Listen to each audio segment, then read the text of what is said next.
Ons reis so bietjie deur die tema van eenheid hierdie week. Ek hoop dit gaan met jou baie goed en welkom hier by ons. En hierdie week het ons bespreek hoe lyk eenheid en wat is die resultaat van eenheid. En as jy reg onthou, ek het gister vir jou gesê dat een van die vyande van eenheid is die eie ek. Wanneer ek belangriker is as die mense om my, wanneer my saak belangriker is, wanneer dit net oor my gaan en ek wil vir jou sê, dit sluip in soos 'n dief in die nag en veroorsaak dat 'n ou draai teen mense en dit breek eenheid af. Dis die eerste gevaar en dan is daar 'n tweede gevaar wat ons beleef wat eenheid teenstaan, vernaam in die kerk. En dit is wanneer ons lief het soos die wêreld in. Wat ek daardeur bedoel is wanneer ons liefde wat ons vir mense het dieselfde is as die van die wêreld. Nou ek is seker het al gehoor mense sê ek is 'n maklike ou, as jy my respekteer, respekteer ek jou. As jy my goed behandel, behandel ek jou goed. En dit klink wanneer ons dit hoor, ja, dit maak sin, wanneer jy my goed hanteer, sal ek jou goed hanteer. Maar ons vergeet soms dat dit Jesus is wat gesê het, seën die wat julle vervloek.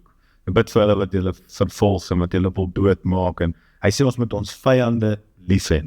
So Christus sê, hoor jy, ek skuif die waarskuif ek veel hoor, en ek sê vir jou, moenie net goed wees vir die wat vir jou goed is nie. Moenie net lief wees vir die wat vir jou lief is nie. Moenie net respekteer die wat jou respekteer nie, maar sê, begin jy. Laat dit by jou begin. Wees jy die persoon wat, sal ek sê, die eerste aksie neem en mense goedheid en guns wys. En dan het Paulus daar in 1 Korintiërs 13, en ek weet jy ken het hy hierdie opsomming van hoe 'n goddelike liefde lyk. Met ander woorde, hoe die liefde in die kerk veronderstel is om te lyk. En dit is 'n groot kontras as ons dit regtig vergelyk met dit wat die wêreld ons wys. Is dit 'n massiewe kontras. En ek wil dit saam met jou lees van 1 Korintiërs 13 vers 4 tot 7. Hy sê, die liefde is lankmoedig en vriendelik. Die liefde is nie jaloers nie, die liefde praat nie groot nie, is nie opgeblaas nie, behandel nie onwelvoeglik nie, soek nie sy eie belang nie, word nie verbitterd nie, reken die kwaad nie toe nie, is nie bly oor ongeregtigheid nie, maar is bly saam met die waarheid. Dit bedek alles, glo alles, hoop alles, verdra alles. En wanneer ons hierdie liefde wat Paulus ons vandeer in 1 Korintiërs, en dis dieselfde Paulus wat sê, naap my soos ek Christus naap. Hy sê, boots my na, want dit wat ek doen, ek wys vir jou wat Christus gedoen het. Ek volg hom, so jy is welkom om my te volg. En dan sê hy vir ons, hierdie is hoe liefde lyk. Hierdie is nie Paulus se liefde nie, hierdie is die liefde van Christus. En Paulus kom sê vir ons, dit is hoe dit lyk. Hy sê dit vergewe maklik, dit is lankmoedig, dit word nie maklik kwaad nie.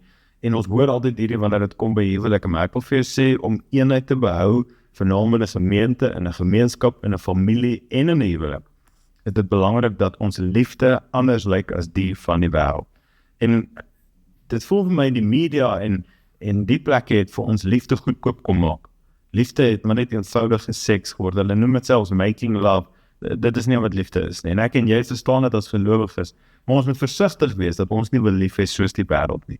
Dat ek nie ook daai ou word wat sê as jy my lief is, sal ek jou lief hê, of as jy goedheid en guns aan my bewys, dan sal ek dieselfde doen nie. Inteendeel, Paulus leer ons, Christus leer ons, ek en jy moet die een wees wat eerste zijn en lief hê. Hy sê ons kan lief hê omdat hy ons eerste lief gehad het. Christus kom stel vir ons selfs daai voorbeeld en sê, soos wat ek jou gekies het, ten spyte van wie jy is, ten spyte van jou foute, kies ek om jou lief te hê. Dis 'n liefde wat totaal en al radikaal anders is as die wat die wêreld vir ons kom leer. En ons moet versigtig wees, dat ons as gelowiges nie met dieselfde liefde lief hê nie. Kom ons soek daai liefde van 1 Korintiërs, kom ons soek daai liefde van Jesus en hanteer mense so. Moet bid saam. Here, dankie dat U ons eerste lief gehad het. Dankie dat ons ander kan lief hê, dat U ons in staat stel om lief te hê.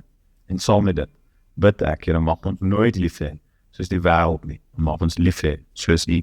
Ons eer U daarvoor. In Jesus naam. Amen. Ek het die saam keer, sê uit om jou môre weer te sien, selfde tyd, selfde plek. Tot dan. Tot ziens.